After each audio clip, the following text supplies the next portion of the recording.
Tchou! Bonjour à tous, c'est GLG et je vous souhaite la bienvenue pour votre JT du Geek EV, toujours en mode électrique. Et comme d'habitude, avant de commencer, pensez à vous abonner et à cliquer sur la cloche pour ne rater aucune vidéo. Encore une fois, sinon, je viens de vérifier vos locations moi-même. Allez, aujourd'hui, on parle de la Mazda 6e, l'électrice chinoise qui débarque enfin en Europe. Oui, aujourd'hui, on parle d'un modèle made in China, mais pensé pour l'export vers l'Europe. La Mazda 6e qui vient tout juste de sortir des chaînes de production de l'usine de Chang'an Mazda à Nanjing. Ce modèle est en réalité la version export de la Mazda EZ6, déjà commercialisée en Chine. Et pour marquer sa différence électrique, Mazda a tout simplement collé le petit E à la fin de son nom.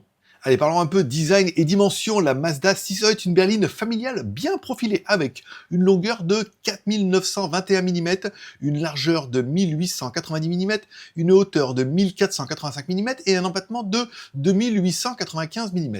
Un design dans la lignée du Kodo, l'âme du mouvement de Mazda, avec des portes sans cadre, une calandre illuminée, des poignées de porte cachées et même un petit aileron pour un petit look sportif. Au niveau motorisation et autonomie, deux versions électriques sont prévues pour l'Europe. La version standard, moteur arrière de 190 kW, 255 chevaux, batterie LFP de 68,8 kWh et une autonomie WLTP de 479 km. La version longue autonomie avec un moteur arrière de 180 kW, soit 241 chevaux, une batterie ternaire lithium de 80 kW, autonomie WLTP annoncée à 552 km. Côté recharge rapide, on passe de 30 à 80% en 15 minutes chrono. On notera que cette version en Chine est également disponible en version EREV. Un moteur électrique de 160 kW, 225 chevaux, un moteur essence 1,5 litres comme générateur, une batterie de 18,9 kWh ou 28,4 kWh, autonomie pure électrique entre 130 et 200 km aux normes CLTC, et une autonomie totale, encore une fois, avec le moteur thermique, de 1301 km. Encore une fois, les deux types de recharge permettent une recharge rapide de 30 à 80% de 15 à 20 minutes.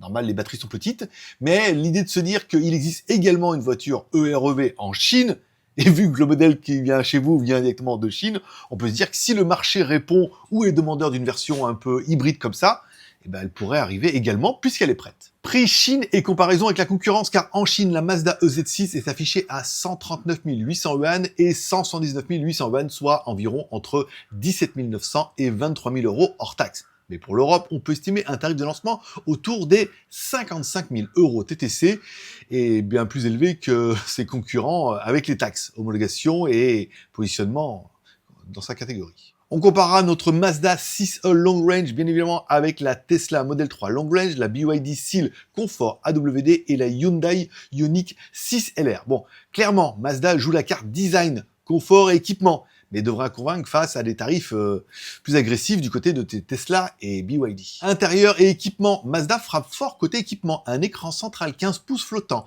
HUD AR à la place du tableau de bord, IA embarqué avec assistant vocal et surtout 9 airbags avec une protection de 25 000 cm².